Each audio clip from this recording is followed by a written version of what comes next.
আপনারা দেখছেন mktelevision.net। এখন দেখবেন সংবাদ। সৌদি আরব রিয়াদ আল ওয়াজির মার্কেটে প্রবাসী বাংলাদেশিদের ব্যবসা প্রতিষ্ঠান নিয়ে প্রতিবেদন সাজিয়েছেন আমাদের প্রবাসী সৌদি প্রতিনিধি জাহাঙ্গীর আলম হৃদয়। ডেস্কে আমি ইফতেখার জানাচ্ছি বিস্তারিত।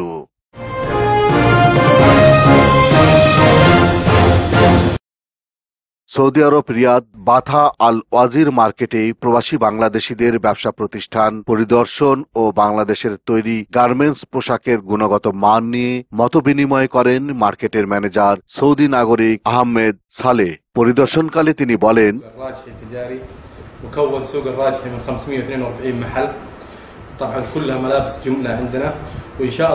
অন্যান্য দেশের তুলনায় বাংলাদেশের তৈরি পোশাকের গুণগত মান অনেক ভালো। বাংলাদেশের সকল ধরনের সুবিধা দিতে মার্কেট কর্তৃপক্ষ কাজ করে যাচ্ছে।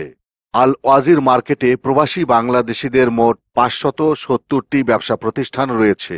এ ব্যাপারে প্রবাসী বাংলাদেশি ব্যবসায়ীদের মুখে শুনি তাদের কিছু কথা। আমাদের সৌদি আরব রিয়াদে একটা বিশাল মার্কেট। এটা সমস্ত বাঙালিদের 572টা দোকান আছে। এখানে সমস্ত বাঙালিদের জুমলা এখান থেকে হোলসেল করা হয়। এখান থেকে সমস্ত সৌদি আরবে বাংলাদেশি গার্মেন্টসের যত জামা কাপড় আছে সব পৌঁছানো হয়। মাশাআল্লাহ, এক সময় আমাদের এই উজির মার্কেটে বাংলাদেশের পণ্য রেডিমেড গার্মেন্টস খুব ভালো অবস্থানে ছিল।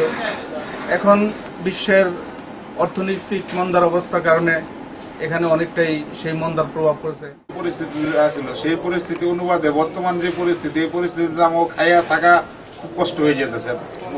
বিশেষ করে এই মার্কেট থেকে বাংলাদেশি অনেক প্রবাসী ক্ষুদ্র ব্যবসায়ীরা গার্মেন্টস পোশাক পাইকারি কিনে অন্যত্র বিক্রি করে থাকে। তবে বর্তমান ওয়াজির মার্কেটে ক্রেতা শূন্য।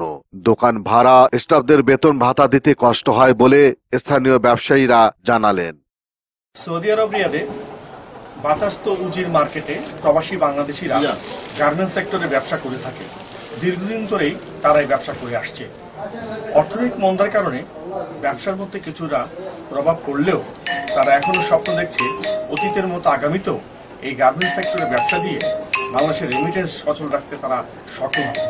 570টি দোকান রয়েছে এই উজির মার্কেটে প্রবাসী বাংলাদেশিদের। উজির মার্কেট থেকে জাহাঙ্গীর আলম হৃদয়, mktelevision.net, সৌদি আরব। পরবর্তী অন্য কোনো প্রতিবেদন নিয়ে আবারও ফিরব। আমি ইফতেখার, mktelevision.net।